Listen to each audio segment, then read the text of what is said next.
friends, I welcome our keynote speaker, distinguished guests, member of Team Informal Webinars, and all the participants who have joined us on various social media platforms. Today's topic of discussion is SURFACE Act 2002, Lawyer's Perspective and Recent Amendments. SURFACE Act is a legislation that allows banks and other financial organizations to recover bad loans effectively. Basically, the SURFACE Act empowers financial institutions to seize and desist. The bank can resort to one of the following measures: take the possession of the loan security, sell or lease or assign the right over the security, manage the asset, or appoint someone to manage the same. The Act also provides for the establishment of asset reconstruction companies to acquire assets from banks and other financial institutions. ARCs are regulated by the RBI. The first ARC set up under this Act being ARCL. Rights from the judgment of Mardia Chemicals Limited versus ICICI, wherein Supreme Court declared the Act to be constitutionally valid to latest judicial pronouncement dated 5th May 2020, wherein the Supreme Court has now covered cooperative societies also under the Act by upholding amendments made in year 2013. The courts and legislatures have been hyperactive to give power under the Act to financial institutions to secure their loans. The only limitation being non-inclusion of unsecured assets under the Act.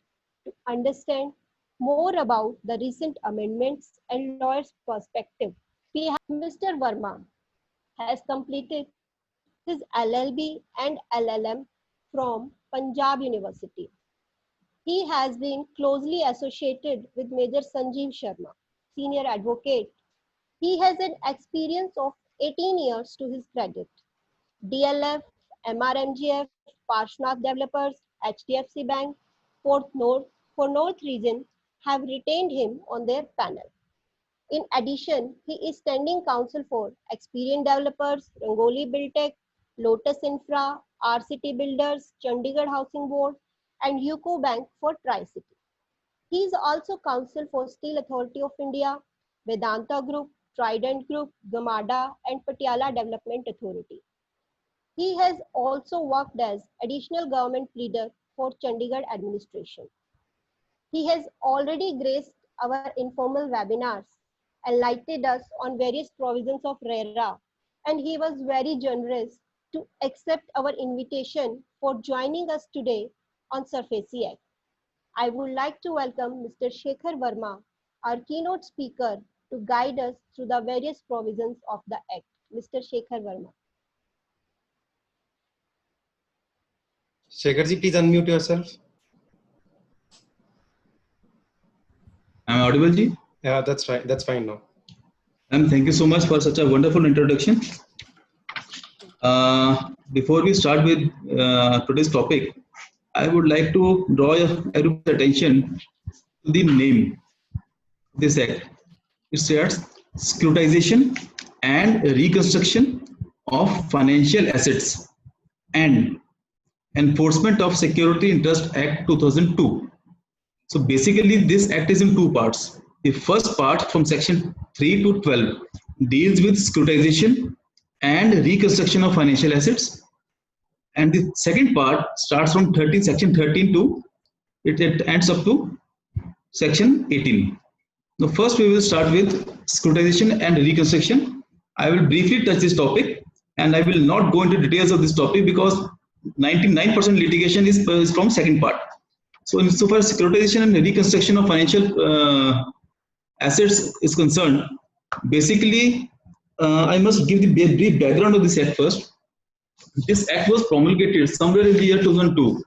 At the time when this act was promulgated, the total NPA of our country was around 1,10,000 crores. So this is the basic background that led to promulgation of this act, and the need of the hour at that time was that the banks should have sufficient liquidity. One. Second, banks should have a speedy and efficient mechanism to recover bad loans without any adjudicatory process. The important words would be banks were asking for a non-adjudicatory process. Non-adjudicatory process would necessarily mean without intervention of the courts.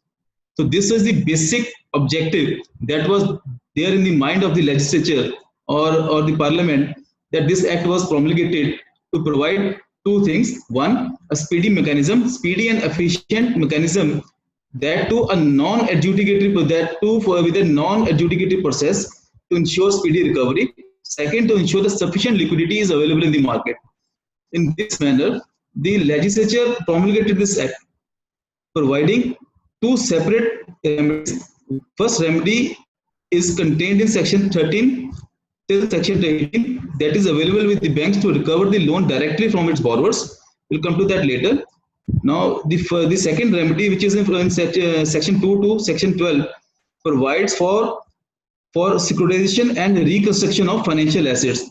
This necessarily means, suppose I have taken a loan, I am a company, I have taken a loan from a bank or a financial institution, and for XYZ reason, I am unable to repay my loan. Now bank is stuck, I am stuck, bank is now a third party, which is known as asset reconstruction company, is entitled to have an agreement with the bank and to take over the liability or the non-performing asset from the bank and step into the shoes of the bank or a financial institution. That simply helps the bank to recover its dues in a very speedy manner. And the dispute, if any, remains between the asset reconstruction company and the borrowers. They keep on fighting, let them. So bank ultimately gets the money in a very quicker manner. So this is contained from section 3 to section 12. We are not dealing with this today because there's hardly any litigation insofar this part is concerned. So we will be concerned from section 13 onwards. Now section 13 onwards are the provisions which provide a financial institution or a bank a remedy to recover bad loan which has been declared as non-performing asset from a defaulting borrower. Now, before I read from section 13 onwards and the corresponding amendments and judicial pronouncements, I must point out that the entire scheme of the Act from section 13 onwards provides a non-adjudicated process and minimal intervention of the courts.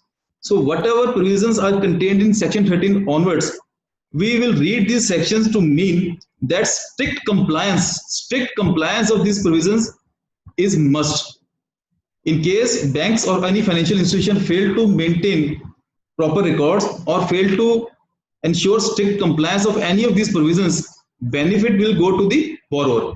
So we will read all these provisions in favor of the bank with the caveat that bank or any institution who initiates this process is under an obligation, statutory obligation, to ensure that while taking away civil rights of a borrower, or the entire process prescribed in the Act is duly followed. Now I read briefly in my own words section 13. Once a loan has been advanced and a person is in default continuously for a period of 90 days. Vishal, am I audible? Vishal? Yes, sir. Vishal, Yes, you are audible, sir. You are audible. Okay, You are audible. okay. Now section. Yes, you are, sir, please continue. Okay. Now section 13 starts with a non-obstante clause. The wording is notwithstanding anything contained in section 69 or 69A of Transfer of Property Act, any security interest. Please mark the words with me. It says notwithstanding anything contained. This is most important. Second important word used in section is any security interest in favor of any secured creditor may be enforced without the intervention of court or tribunal. So these two lines explain the entire purpose of the Act. It says without the intervention of the court or tribunal by such creditor in accordance with the provisions of this Act. So notwithstanding anything contained in section 69 of the Transfer of Property Act, this Act entitles a secured creditor to proceed against a defaulting borrower and enforce its security interest. Now, what is a security interest? Security interest is the interest that has been created in the secured asset. Suppose while taking loan, I mortgage my house, shop, or any other immovable property. That mortgage is a security interest, and the security interest is in the secured asset that has been mortgaged. So I am entitled to enforce my security interest. Now, who can initiate or who can invoke Section 13? This would be very important. Before we read Section 13, we will have to read it in conjunction with Section 31, because Section 31 of the SARFAESI Act provides, may I just, thank you. Section 31, may I just also open my, just a second. Section 31 of SARFAESI Act provides certain exceptions where this act cannot be put into motion. There are certain instances given which should be read in conjunction with Section 13, because in case any of these instances are made out, Section 13 cannot be invoked. And for the most practical instances that have been given are, then in case any security interest for securing repayment of any financial asset not exceeding 1 lakh. Suppose my borrower is in default of less than rupees 1 lakh, I cannot invoke SARFAESI. So secondly, in agricultural land, I cannot invoke SARFAESI. Then it refers to Section 60 CPC also. There are certain instances where these instances are present. I can, as a financial institution or bank, I cannot invoke SARFAESI. So whenever we, as a borrower, we intend to approach DRT or the High Court, we will ensure that our application, our petition, while drafting these petitions, we carefully go through Section 31 of SARFAESI Act to make out a case, if possible, in the given set of circumstances, that our case is covered under these exceptions. Now I proceed with Section 13 again. Section 13 reads further. Now it says, without intervention of court, I am entitled to enforce my security. Now, how do I enforce my security? Now the process begins. Process says, before I initiate my process under Section 13(2), I need to issue a demand notice. Demand notice would be issued on the day 90 days have been completed, and the default of the borrower continues for 90 days. The moment 90 days are complete, I am entitled to issue a demand notice to my borrower, notifying that you are in default, you are a bad borrower. I intend to recall my entire loan, or rather I have recalled, not intend to, I have recalled my entire loan. You are supposed to repay the entire loan in one go. This is my notice to you. Insofar as this notice is concerned, the sine qua non would be that the asset has been declared as non-performing asset. Now, insofar non-performing asset is concerned, general language we use is that the loan account is in default within 90 days.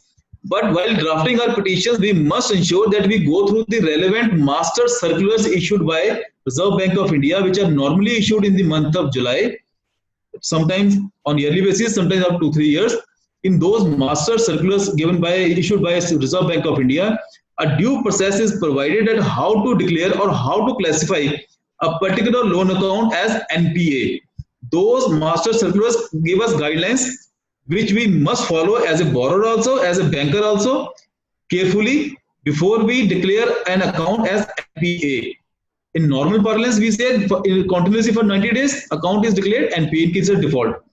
So once a 90 days period is over and the guidelines issued by Reserve Bank of India are taken care of, we proceed with the issuance of a formal demand notice under Section 32.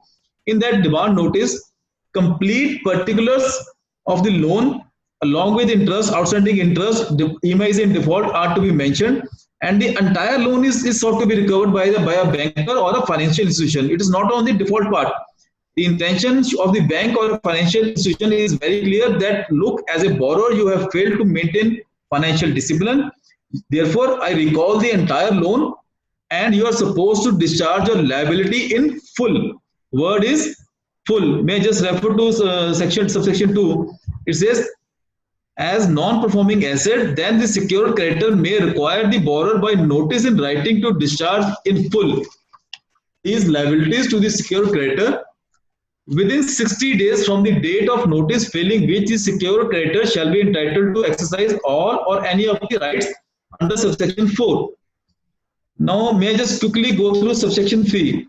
Subsection 3 mandates. I keep on repeating that compliance of these provisions read with relevant rules is absolute mandate on the part of the authorized officer of the bank. In case he fails to follow this mandate, the entire process will be set at naught.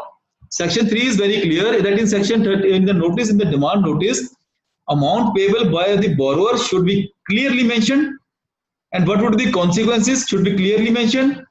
Now, initially when this act was promulgated, there was hardly any scope for natural justice. As a borrower, you had no right.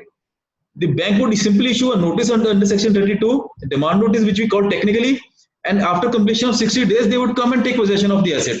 This was the purport of the act when it was initially promulgated. Now, with the passage of time, certain judicial pronouncements and followed by certain legislative amendments have given a lot of room to the borrowers to ensure that they are duly heard or their concerns are duly taken care of. While we read section 13, I initially said we will read section 31 in conjunction. Then we will also read section 34, 35, section 29B in conjunction, that I come to later. Now, as a borrower, I am entitled to give to represent to the bank that for XYZ reason, your demand notice is not in accordance with law.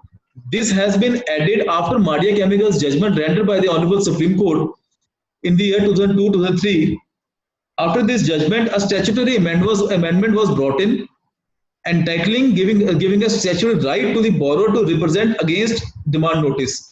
So as per the amendment that was carried out somewhere in 2004, as a borrower, now you are entitled to represent to the bank that for XYZ reason or whatever reason you want to mention or dispute the contents of the demand notice, you can give a representation to the bank that a demand notice is bad in law, it should be withdrawn. As an authorized officer of the bank, I am obliged, whosoever is the authorized officer, he or she is obliged to decide this representation. Initially it was 7 days, now with recent amendment, now it is 15 days.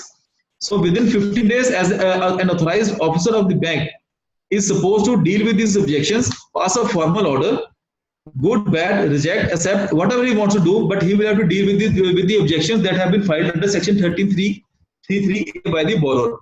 Now, the moment a decision is conveyed to the borrower on this objection, as a banker, I am entitled to proceed ahead with my other remedies stated under section 13.4.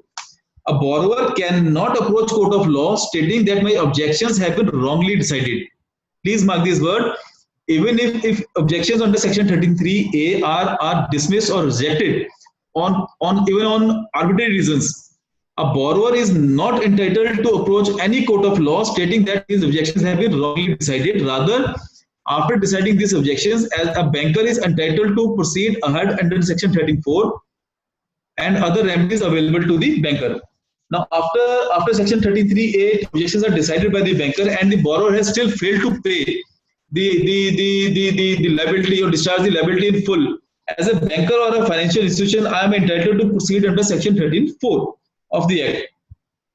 Now, under section 13.4 of the Act, there are certain remedies available to take possession and to take over the management of the business of the borrower. I will not go into this. Now, insofar as safeguard to the borrower is concerned, that would be a very important safeguard, that is section 13, subsection 8.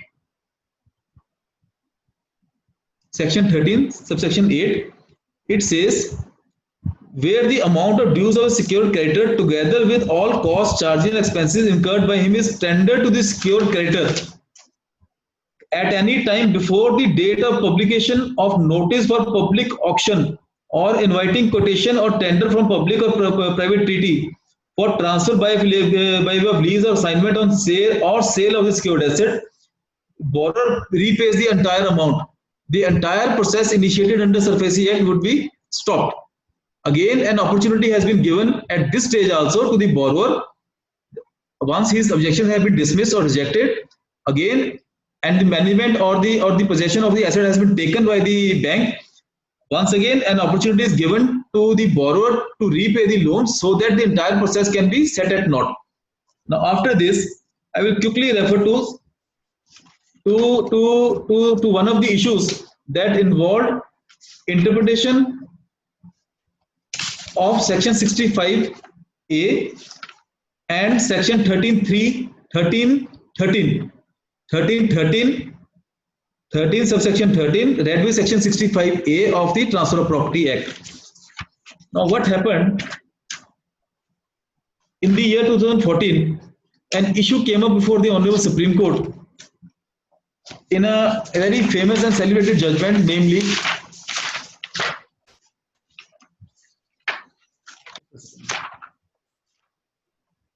Harshad Govardhan Sondgar versus the International Assets Reconstruction Company Limited and others. In this case, the questions that came up before the Honorable Supreme Court were with regard to applicable rent acts. Now, with the passage of time, what happened? Certain tenants, or for that matter, certain borrowers, would set up fraudulent tenancy. They would set up fraudulent tenants in the property to claim that we cannot hand over possession because tenants are in the property, or the tenants would create obstructions while during the process of taking possession by the bankers. Now the Honorable Supreme Court was seized of the matter that in case there is a genuine tenant in the premises, what is the remedy available to a bank? Can a bank dispossess a tenant under SARFAESI Act? Can a district magistrate authorize forcible possession of the premises without following due process in law? So these are certain issues that were before the Honorable Supreme Court. Now, while dealing with these issues, only the Honorable Supreme Court, while referring to section 111 of the Transfer of Property Act, came to a conclusion that in case a tenancy has been terminated due to the instances mentioned in section 111 of Transfer of Property Act, namely a flex of time or any other, do you have that? Just a second, I just read.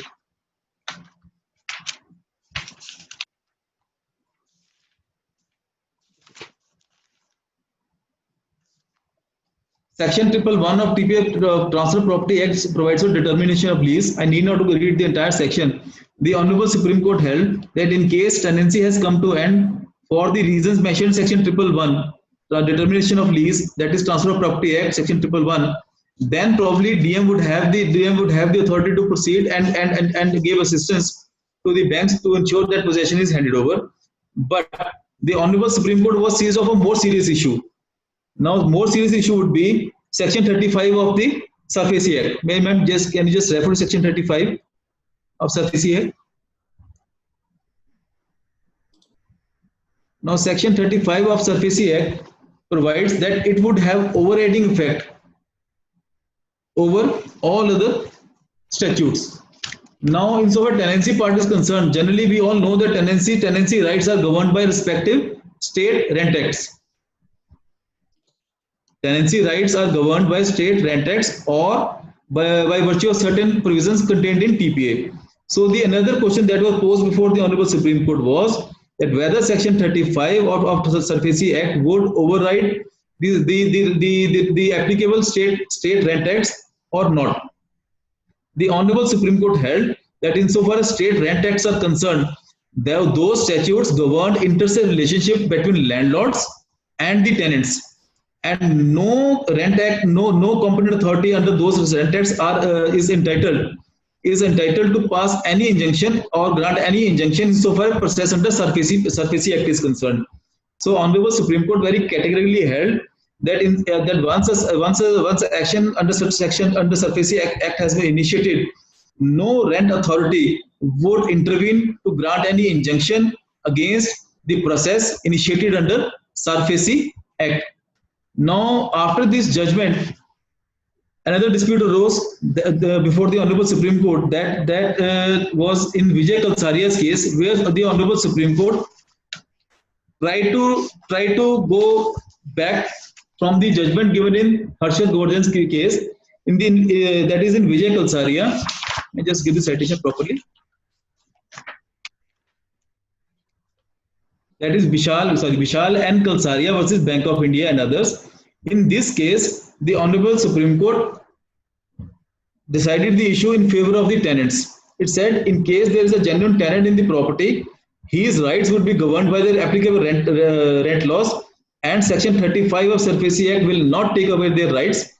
This the reasoning given by the Honorable Supreme Court was, if SARFAESI has been promulgated to safeguard the interests of the bankers or the financial institutions, likewise, rent acts have been promulgated to ensure the safety and safeguards, provide safeguards to the tenants. The Honorable Supreme Court was of the view that there can be instances where a landlord deliberately, in collusion with the bank, deliberately manages entire SARFAESI process to ensure that a tenant is ousted or is evicted. Then it would be violation with respective state laws. So Honorable Supreme Court was of the view that respective state laws should be given due respect, and in case there is a genuine tenant in the property, he should not be dispossessed. Now, when we come to the issue of who is a genuine tenant, then we will quickly read Section 13, subsection 13 of SARFAESI Act. Now, kindly we can go back.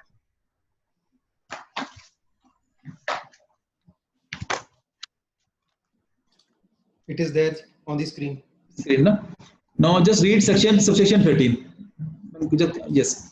No borrower shall, after receipt of notice referred to under section 2, transfer by way of sale, lease, or otherwise any of his secured asset referred in this notice. The wording is, once a demand notice has been issued under section 13, subsection 2, a borrower is not entitled to transfer by way of sale or lease. We are concerned with lease at present, so no lease can be entered into by a borrower once a demand notice has been issued.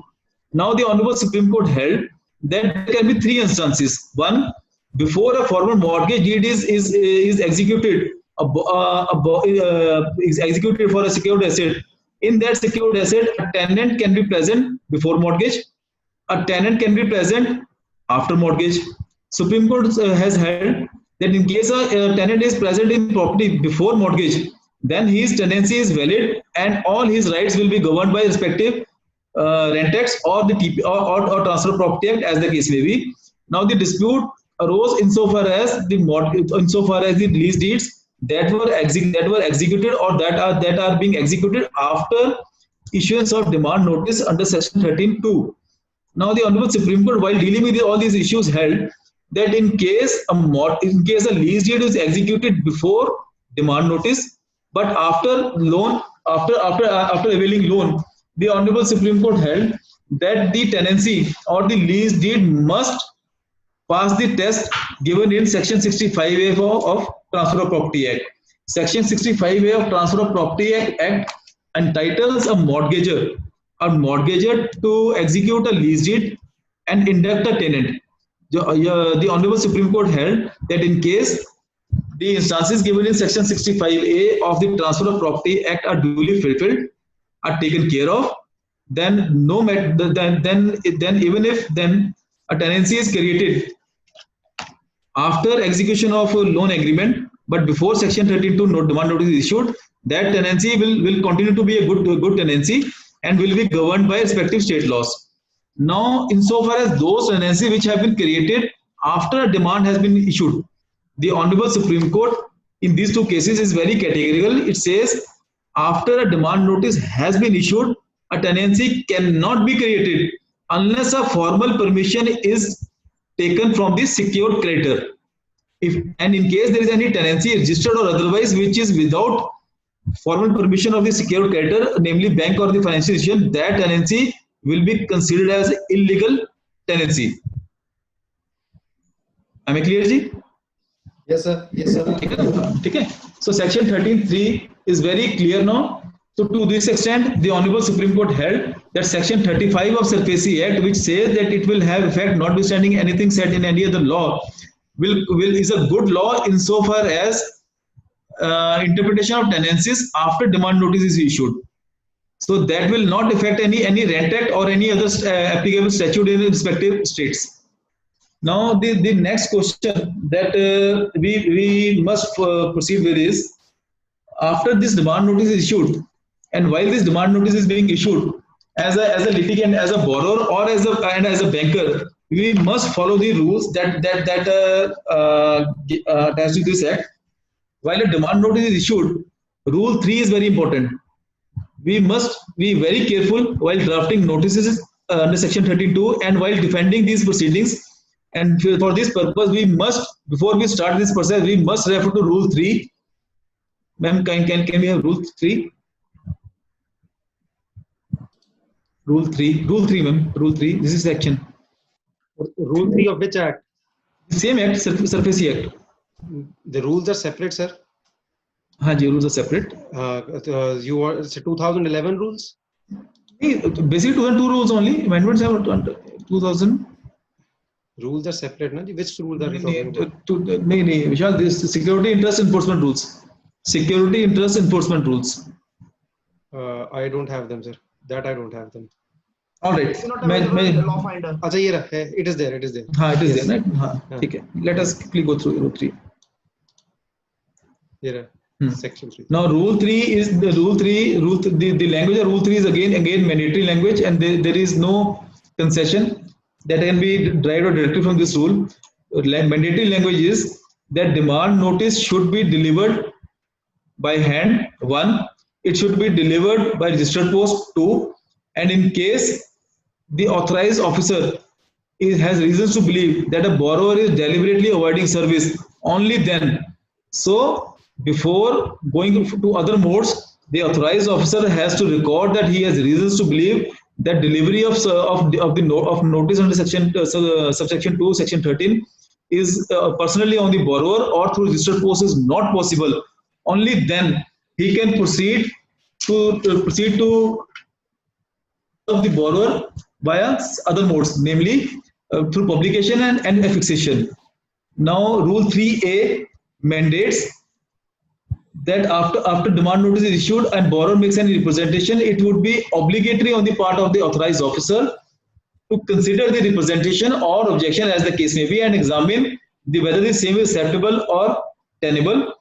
He may take any decision. He may say dismissed, rejected, but he will have to take a decision before he proceeds ahead under section 13(4). Now with this, I briefly stop short here and I go back to section 14. Now before section 13, I go back. Can we section 13? Section 13. Just a second. Yes, section 14 now.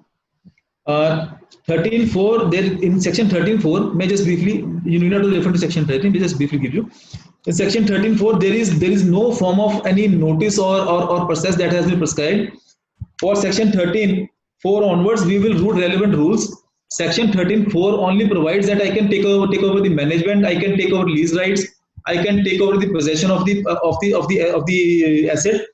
How this is to be done is provided in the rules. Rule 4 onwards. So we will not refer to section 13 as of now.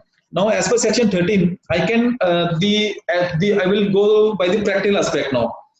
After 13(2), demand notice is issued, 60 days period is over, and 13(3) objections are decided. Either way, and I still intend to proceed ahead as a banker or a financial institution.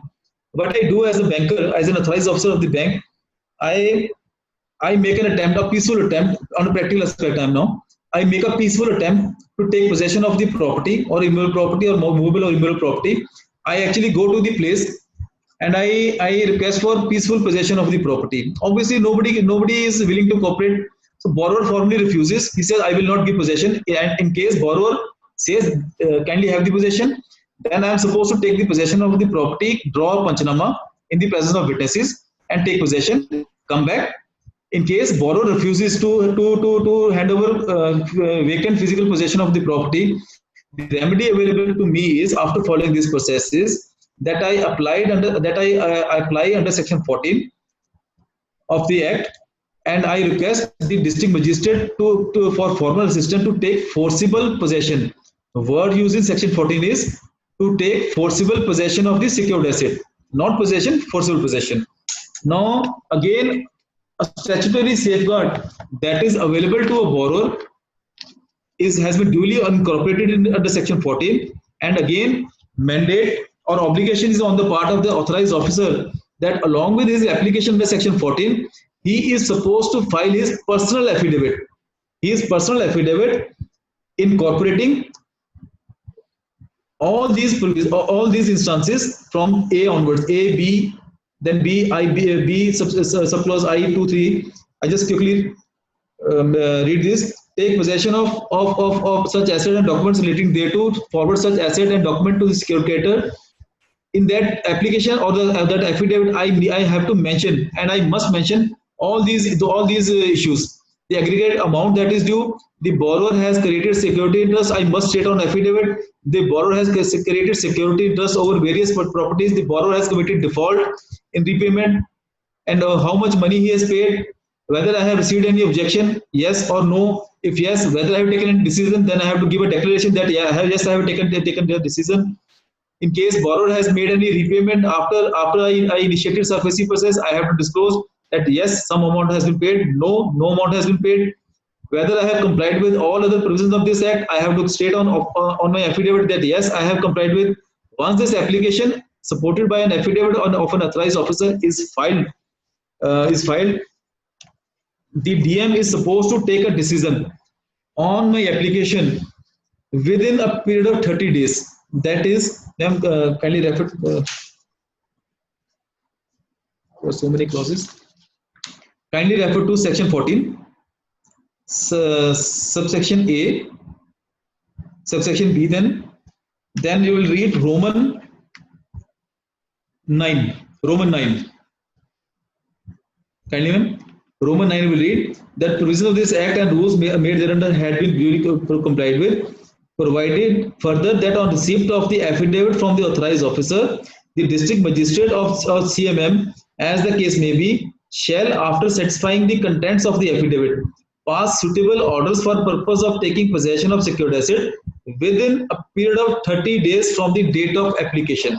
So these words, within a period of 30 days from the date of application, have been incorporated on 1st of September 2016 by way of an amendment, and it goes further, provided further that if no order is passed by the CMM or the district magistrate within said period of 30 days for reasons beyond his control, he may, after recording reasons in writing for the same, pass the order within such also period, but not exceeding in aggregate 60 days. So total time period given to a district magistrate to pass orders on my application is 90 days, 60 days, and it goes further, provided also that the requirement of filing affidavit stated in first, that is with regard to pending cases, we are not concerned. Now, after an affidavit is filed, a district magistrate is supposed to decide my application within this period stipulated in these provisions. And in case no order is passed, I am entitled to approach Honorable High Court, which I personally have approached Honorable High Court in number of cases, and the Honorable High Court has been pleased to grant me relief in some of the cases on the same day, without issuing notice to the state or the district magistrate, because these provisions are mandatory. For me, mandate is that I am supposed to give an affidavit as provided in this section, and insofar as magistrate is concerned, he has no option.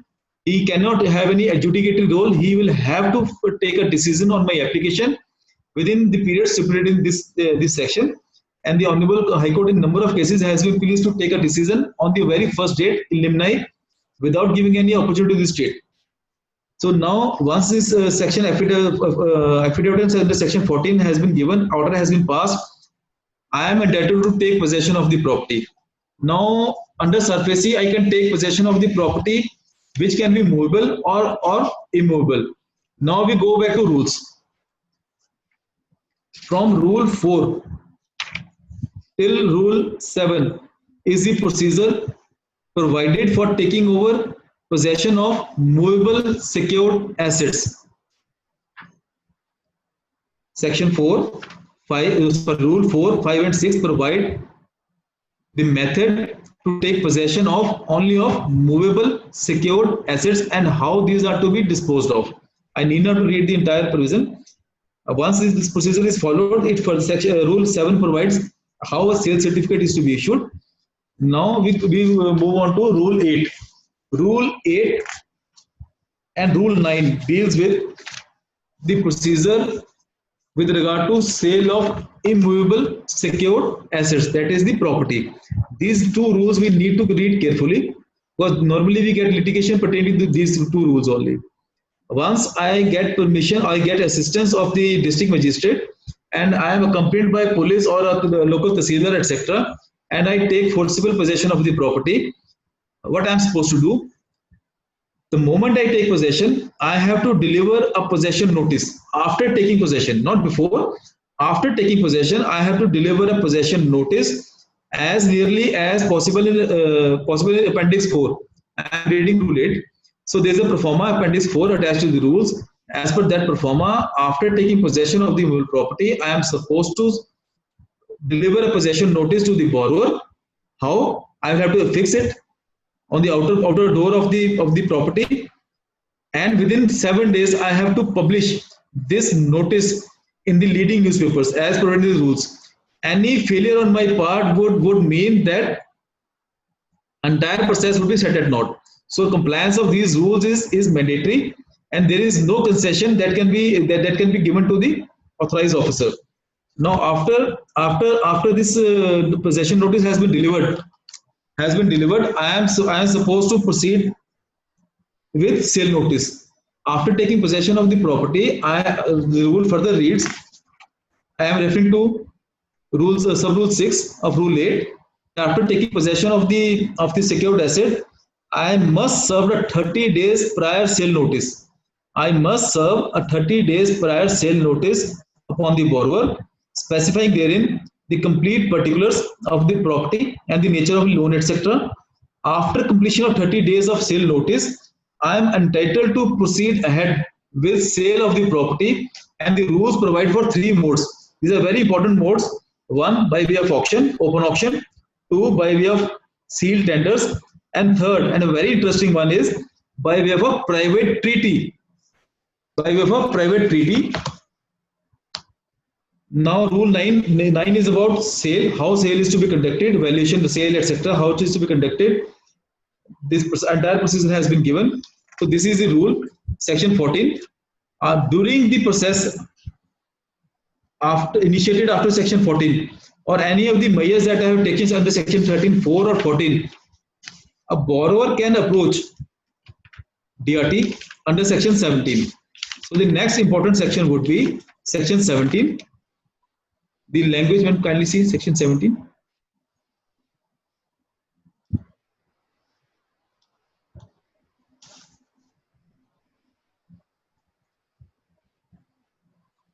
The language is application against measures to recover secured debt. Any person. It says any person including borrower. So language is inclusive. Any person would mean not only borrowers, but any person who is claiming interest in the property can approach DRT against the action initiated by a bank or a financial institution under section 13(4) or 14 as the case may be. And the most important part now that would be dealing with, I initially refer to these 3 judgments of Harshad Govardhan, Vishal Kalsaria, etc. In Harshad Govardhan's matter, the Honorable Supreme Court in the year 2014 held that a tenant would not have any right of hearing insofar as section 17 is concerned. He cannot, the Supreme Court held, he cannot approach DRT under section 17. This was the observation of the Honorable Supreme Court in Harshad Govardhan's matter. And after these observations, a statutory amendment was brought in, and section 4A has been introduced in section 17. Section 4A, kindly refer to that.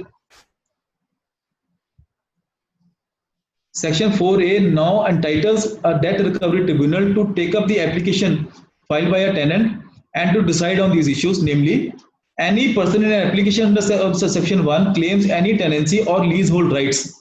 Upon secured cassette, the debt recovery tribunal, after examining the facts of the case and evidence produced by the parties in relation to such claims, shall, for the purpose of enforcement of security interest, shall have the jurisdiction to examine whether lease or tenancy A has expired or stood determined, is contrary to section 65A of TPA, is contrary to terms of mortgage, D, is created after issuance of notice of default and demand by the bank under subsection 2 of section 13 of the Act, this Roman 2.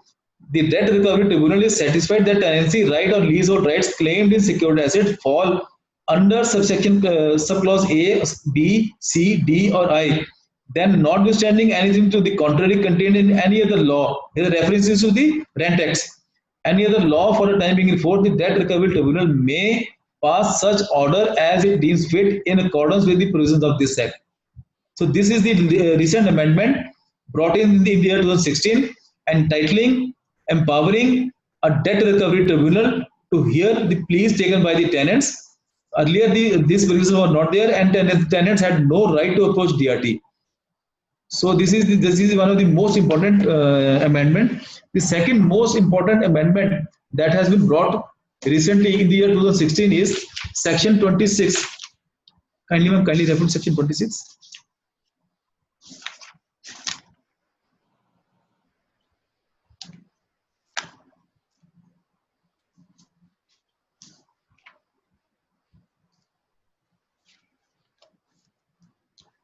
Chapter 4A has been introduced in the year 2016. It provides for a center registry. It mandates that all secured creditors must maintain a centralized record with regard to their loans, etc., and the transaction they carried out with their borrowers. The most important amendment is Section 26E. Please read carefully. It gives priority of charge to the secured creditors, and the crown dues have been given now a secondary. It reads, notwithstanding anything contained in any other law for the time being in force, after registration of security interest, the debts due to any secured creditor shall be paid in priority over all other debts and all revenues, taxes, cesses, and other rates payable to the central government or state government or local authority. Prior to this amendment, the view was that crown dues will have preference over all other charges. So now the amendment is that all the interest of the secured creditor has been given precedence over crown dues. You will have similar provisions in the Sale Tax Act or VAT or similar acts where crown dues have been given precedence. The wording in those acts is that notwithstanding anything contained in any other law, crown dues will be given first preference. This is a very material change. Now it says secure creditors' interest will be safeguarded, notwithstanding any due or crown dues. Similar amendment has been made in the RDB, in the Recovery of Debts and Bankruptcy Act, where Section 31B, similar to Section 26, has been added, and interest of the secured creditors has been safeguarded. So these are two recent amendments which we as lawyers we must know. Now there is another issue which I must touch, that is with regard to remedies available to bank under SARFAESI Act and Recovery of Debts and Bankruptcy Act 1993. An issue arose before the Honorable Supreme Court that whether these two provides for different remedies or these constitute one remedy. The Honorable Supreme Court has answered saying that both these statutes deal with recovery of debt. Therefore, a banker is entitled to simultaneously initiate process under Recovery of Debt and Bankruptcy Act. That is, it can file an OA, original application, in the DRT for recovery of dues, and simultaneously it can proceed under SARFAESI Act to recover its dues. There is no bar. So as a banker, I can invoke my remedies under both these acts simultaneously. The judgment I am referring to is Transcore versus Union of India.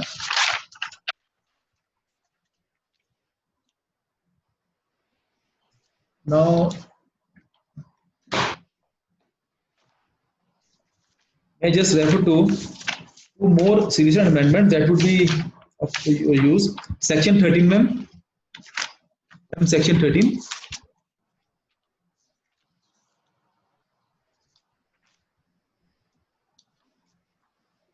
Subsection 5A. Section 13, subsection 5A.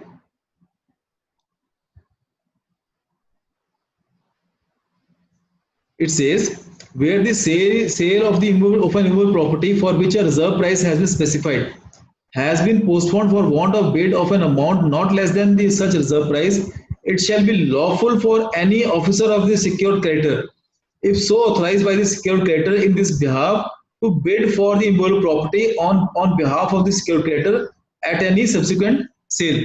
So the process banks normally follow is they put up a property for sale or auction. Normally auction or sale fails.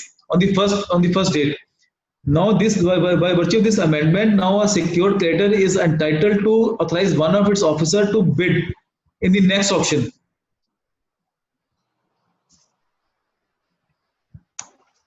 Now kindly refer to subsection 9. Section 13, subsection 9. This is another amendment. This provides, now this relates to insolvency and bankruptcy code.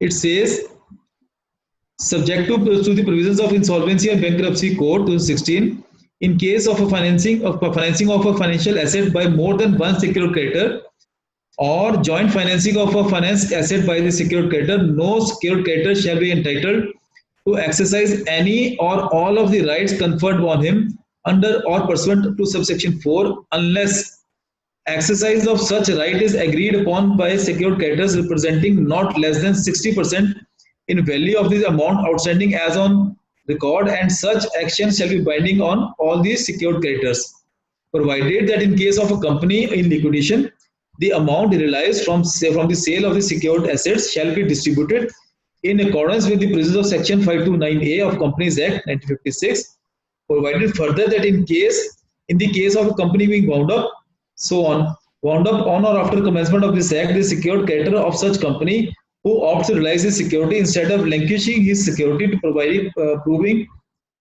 his debt under provisions so and so of section 529 of Companies Act may retain the sale proceed of his secured assets after depositing the workman's dues with the liquidator in accordance with the provisions of section 529 of that act. Basically, this amendment now links SARFAESI with IBC as well as Companies Act. So this is the next important amendment. Now we move on to section 18, right to appeal. Section 18. Now this provides that any person aggrieved, again the word is any person, means it is inclusive, including borrower. Any person aggrieved by any order made by DRT may prefer an appeal along with such fee to the appellate tribunal within 30 days. Time period is 30 days from the date of receipt of order, provided further that different fee may be prescribed for appeal, provided further that no appeal shall be entertained. Says no appeal shall be entertained unless the borrower has deposited with the appellate tribunal 50% of the amount of debt due from him. So before an appeal is filed, a borrower is supposed to pay 50% of the deposit, 50% of the amount with the appellate tribunal. This, as lawyers, we must know. Now, section 18B. I skipped section 18B. Section 18C, right to lodge a caveat. So section 18C provides a right to file a caveat. A caveat pro forma is given in the rules. Next relevant section would be section 34. Let us just quickly go to that section also.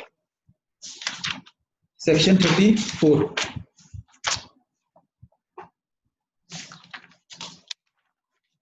Civil courts not to have jurisdiction. No civil court shall have jurisdiction to entertain any suit or proceeding in respect of any matter which a DRT or the appellate tribunal is empowered by or under this act to determine, and no injunction shall be granted by any court or other authority in respect of any action taken or to be taken in pursuance of any power conferred by or under this act or under RDB Act. Now, insofar this part is concerned, in Mardia Chemicals matter decided in the year 2002, citation would be Mardia Chemicals Limited versus Union of India and others. While interpreting this very section, the Honorable Supreme Court said this section will have effect, but in case of a fraud, an aggrieved party can always approach a civil court. Now, what is fraud is again a dispute, and it's never a clear thing that what would constitute a fraud. So, over a period of years, the Honorable High Courts and the Honorable Supreme Court has held that mere pleading fraud in the plaint or in the petition would not serve the purpose. There must be more than what has been pleaded in the petition. Fraud should not only be clearly pleaded, it should be prima facie demonstrated in the petition before an exception is made out to section 34. The recent judgments of the Supreme Court, kindly note down this judgment, that is in Jagdish versus Hira. The Honorable Supreme Court has held that since section 17 starts with the word any person agreed, that would mean that the only remedy available to an agreed person, it may be the borrower or any other person having interest in the property, would be to approach the tribunal and not the civil court. And this view is being constantly followed by our own High Court also, that in case there's any there's a person who of a bank or institution, he or she cannot approach a civil court. The only remedy available to him is to approach a tribunal. So section 34 has been interpreted by the Honorable Supreme Court in number of cases to hold that this provision is mandatory and this should be followed strictly. Otherwise, the purpose of this act would fail. Section 35 we have dealt with regard to rent laws. Section 36 is limitation. Now again, a recent judgment of Supreme Court would have held that the tribunals would have the power to condone delay, because the confusion that was earlier was that probably tribunals don't have the power to condone delay. In case a borrower gets delayed, file a delayed petition against any of the action initiated by the bank. Now the Honorable Supreme Court is very clear that tribunals have the power to condone delay. So in case our petition is delayed and we approach tribunal after statutory period of 45 days, tribunals now have power. The Supreme Court has held in very clear terms that power to condone is there with the tribunal. I think I have dealt with almost all the sections. Any particular query I can attempt to answer? Thank you, Shekharji. I think we shall now proceed with the question and answers. Just a second, sir. Yes, sir. We have a first question from Mr. Barit Singh. He says, when a moratorium against a company has been declared in terms of Insolvency and Bankruptcy Act, can a proceeding under securitization, a contract of guarantee for corporate? I don't know. I can't understand the question. You can proceed to the next question in the meantime. Briji, you want to Mr. unmute Preet is with us. Yeah, you can unmute yourself and please ask the question. Just a second, sir. Briji, you can unmute yourself and ask the question. Yeah, Vishalji. Good evening. How are you? Good evening. Yeah, I'm good. Always, thank you. Welcome. Sir, I just want to know that when a moratorium has been declared against a corporate debtor, that is company, under the Insolvency Act, can a proceeding under section 14 of the SARFAESI Act can be initiated against the guarantee or the surety of the corporate debtor? Let us quickly go to section 14. Language is very clear. Section 14 of IBC code, it says, subject to provisions of subsection 2 and 3, on the insolvency commencement date, the adjudicating officer shall by order declare moratorium for prohibiting all of the following: institution of suits, continuation of pending suits or proceedings against the corporate debtor. So the language is very clear that IBC. Shekharji, I just want to interrupt because earlier there was a provision under section 14(1) of the IBC. Anji. That no action for the foreclosure recovery can be initiated against the surety. There is already a provision in the section 14A. Hanji, I'm reading that only. That prohibits a action against the surety. Mm-hmm. So after now, at the present scenario, there has been amendment in the IPC in this December 2026. It has just been introduced. Now an application can be filed before the NCLT itself for initiating proceedings against the guarantors as well. That is the latest amendment. I think the 22nd of December. Yes. After, so if these proceedings continue and the petition is admitted, then an application can be filed to proceed against the guarantors as well. Does that answer your question, Preet? I will separately send you a notification that has been issued amending IBC and all that. In December 2019, I will send you separately. Okay, Shekharji, one more thing. Then you have referred two of the cases. One is Arshad's case and one is Vishal Kalsaria. Can you brief the citations of that cases also? Right now, yes, I can. You can send me later on also. Oh, definitely, brother. I have a compendium. I will send it to the entire compendium. I think this is a valuable time for you to answer the question. Hanji. On to the next question. Yes, anyone please for the question? Vishal, can I ask? Hanji, Piyush ji, please go on. Good evening, Shekharji.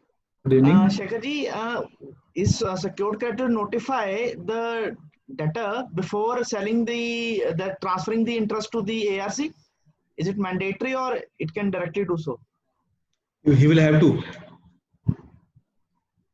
He will have to inform the borrower. He will have to inform the borrower that the asset is being transferred to ARC. He will have to. Okay, thank you. And in case of failure to do so, can the borrower go in some proceedings in DRT or writ petition or whatever? It can be challenged. Vishal, it can be challenged. Honestly, I have not touched today. I have not touched section 2 onwards. I have only dealt with section 13 onwards. But Okay. it can be. It can be. Certainly, it can be. Thank you, Shekharji. Yes. Anyone else for the question, please? Vishal sir, can I ask you a question? Yes, please, Akhilesh. Yes, Akhilesh, please go on. Shekhar sir, good evening. Good evening, bhai. So there are two small queries. One is regarding one-time settlement. Hanji. In the case when the borrower approaches a bank by saying that there is a one-time settlement proposal with me, and the bank may agree or may not agree, that is the discretion of the bank. But I say that if the bank in case takes the one-time settlement application and doesn't decide that application, or if at all they reject that one-time application, will the writ petition against that be maintainable? This is the first part. Or that is in the case while they reach the situation of 13.3a or 13.4. Akhilesh, insofar one-time settlement is concerned, one-time settlement is not part of this act. One-time settlement emanates from the guidelines issued by Reserve Bank of India. So there are certain set guidelines given by Reserve Bank of India. In case of one-time settlement has not been decided or proceeded in terms of those guidelines, you can certainly approach Honorable High Court, but that is not part of SARFAESI Act as such. Those are the guidelines given by Reserve Bank of India. Right, sir. Right, sir. So the second part of question is that there are few problems which are being faced with regard to, I will not name certainly some court, but one bench is of the view that the DRT under section 17 does not have the power to grant the interim relief to the borrowers. Which most of us this is incorrect. This is incorrect. Once the lawyers are facing difficulty. I just answered that. I just answered that quickly. Under section 17, when you proceed under section 17, your application is processed as per the procedure given under RDB Act. Under RDB Act, if you kindly produce section 19, subsection 25. Yes. Ma'am, can we just quickly go through that so that Akhilesh query is answered? Just a minute. I'll just do that. Section 19, subsection 25. Of the RDB Act? RDB Act. Because section 17 application is processed under section 19, under RDB Act now. Which section? Vishal, let us read first section 17, subsection 7, so that I can answer Akhilesh's query. Of SARFAESI Act, section 17, subsection 7. Just a second. It's a two-liner thing. I just read it. Yeah, please. You please read that. It says, save as otherwise provided in this act, the debt recovery tribunal shall, as far as may be, dispose of the application in accordance with the provisions of RDB Act and rules made thereunder. So my section 17 application is processed under RDB Act. Now I go to RDB Act. RDB Act, section 19, section 25. It provides, subsection 25, it's a lengthy section. Section 19, subsection 25. Tribunal may make such orders. The tribunal may make such orders and give such directions as may be necessary or expedient to give effect to its order or to prevent abuse of its process or to secure ends of justice. So this is the relevant provision which we make use of in DRT. Right. While filing our interim applications or for praying for stay. And under this very subsection, we are granted stay or we are declined stay. Right. Thank you. Yes, there's another question. It says, while filing 50% amount before DRT, whether it would include the prescribed fee or 50% would be treated as security. 50% of the amount awarded. Let us go to section 18 once again. It's very clear. Section 18 of SARFAESI. Yeah.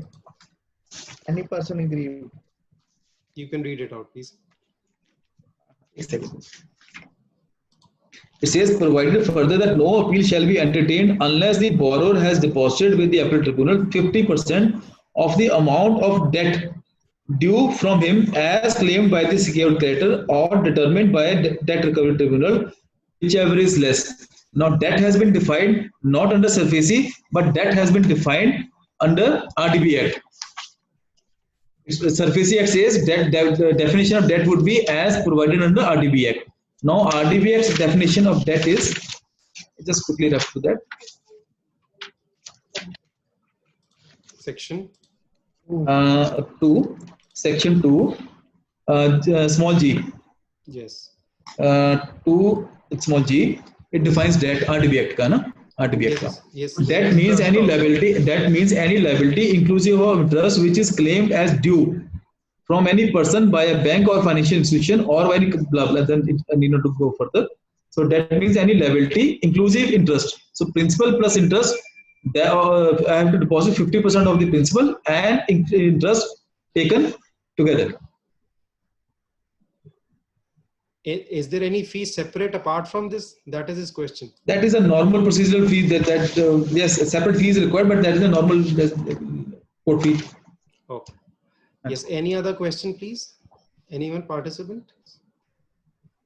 Vishal, I want to ask one question. Yes, Bhavji, please. Good evening, Shekhar ji. Good evening, Ji. Sir, my query is that in case as a banker I have taken possession of the secured asset with the intervention of DM, but somehow I am being again dispossessed possibly by the borrower or by some third party from that secured asset. So now my remedy to again have the possession lies with the DM or what authority? Now once you have taken possession of the property, you are in possession of that asset by way of a statutory act. So now if you are dispossessed, you can always file a police complaint, and normally this thing has happened with my clients also, and police intervenes and I am put back into possession because you are in possession because of statutory powers that have been vested in you. You need not to go again to the DM or to file a civil suit. You are in possession for all intents and purposes. Go and file a complaint. Otherwise, if you see our last webinar, Specific Relief Act also provides for a shortcut method. Section 6 also. Section 6. Also missed it and see it again. Yes, within 6 months you get that. So under Specific Relief Act also you can go. No, yeah, I heard the last one also. Yes, anyone else for the questions, please? Anyone? I'll have the last question then. So I have been getting a lot of cases of tenants, and if I remember correctly, in fact, I was one of the first very few who started filing for tenants. Now the adjudication in DRT is, it's totally, I would say, almost totally anti-tenants. I was totally got this. What do you say? What is your practical view, and what should be there to actually succeed in those cases? Vishal, in case your tenant is in possession of the secured asset before a formal loan agreement is executed, your tenant is absolutely safe. As simple as this. Now, in case tenancy has been created after availing loan, even then your tenant is absolutely safe because he just need to fit into the language of Section 65A of Transfer of Property Act. However, in case tenancy has been created after issuance of demand notice, then come what may, even if it is a genuine tenancy, tenant is in trouble because Supreme Court has covered. Issue is admissibility of the documents, presuming there are rent notes, which now there is a stamp paper which may not be registered lease deed. So they don't count it at all. Yes. Now you will have to, for that purpose, you will have to rely on a recent Supreme Court judgment. I hope you are aware. Bajrang versus Shamsundar Agrawal. Okay. Now this will answer all your queries. In this case, Supreme Court has held that basically Supreme Court has upheld Harsh Govardhan's matter, the judgment, and the Supreme Court has gone ahead to say that it is for the tenant to prove that he's a bona fide tenant, and in case he intends to demonstrate that he is in possession of the property based on some document, then document should be registered. In case the tenancy is more than 1 year, then he will have to produce a registered document. Kindly note the citation. Citation would be 2019 volume 9 SEC page 94. 2019 page 94. Page 94, 2019 volume 9 SEC page 94. This will answer all your queries. Thank you. So I think it is, thank you so much, sir. I think it is time to conclude the session. What a knowledgeable session it has been, some different aspects and amendments, which in fact we've been missing. So I would now pass it over to Ma'am Ruchita Garg for vote of thanks. You can please unmute yourself. Thank you so much, Priya. Thank you. I would quote one thing: knowledge shared is knowledge squared. Actually, I agree. Audible? So we felt this today, that we have been scared with our knowledge. The enhancement of knowledge has been done. So I deem it a great honor to propose the vote of thanks to our distinguished speaker, Mr. Shekhar Verma, for enlightening us on a very important topic, that is SURF-AZ, which is the need of the prevailing problem after the recovery of assets. As SURF-AZ, the name says, it's quite complicated for the budding lawyers like us. I say that what is SURF-AZ? So Bhaiya has taken the topic very well. First of all, he has introduced the topic with us with the full definition of the SURF-AZ word. Actually, it's not a word, it's an abbreviation. So he has taken the topic very well. He has elaborated section 13, 14, appeals, enforcements, amendments, everything he has taken very well, like a lecturer in the college, a professor in the college. The sequence of the index when they carry, that we have to learn about the introductory phase first, then about sequence wise, we learn all the sections. That kind of feeling we had today. On the whole, it was a very stimulating experience learning, sir. It was quite informative. In fact, it was a highlight of the evening, and it has made the webinar very interesting and meaningful. I do appreciate volunteering the valuable time you took for being with us. On behalf of the organizers, informal webinars team, and the audience, I personally thank the speaker of the day for the valuable information he has shared with us today. I would like to express my profound gratitude to Shri R.D. Babaji, Shri Rahul ji from Jammu, Shri Amrit ji from Ludhiana, Breek Singh ji from Uttarakhand for their presence in today's webinar. I'm happy to express my vote of thanks to our team also, who has made this webinar a grand success. Dr. Jyoti Kaushik, who has introduced the speaker very well. And I'll thank all the people who have participated overwhelmingly and making the event success. I hope you all had a nice evening. I would like to thank the coordinators also for making this webinar a great success. And moreover, I would like to thank the volunteers also, who run around doing a lot of things, arranging the speaker and doing all the things together. So thank you so much for your cooperation and the patience. One thing I want to tell about Mr. Shekhar Verma, that whenever we are asked, we ask him anything. So he gives details in this way only. Every time, whatever is asked from him, he tells everything in minute details, and which is very enlightening. So thank you so much, sir. Once again, I thank all for your cordial cooperation. Thank you so much. Thank you, Ruchita.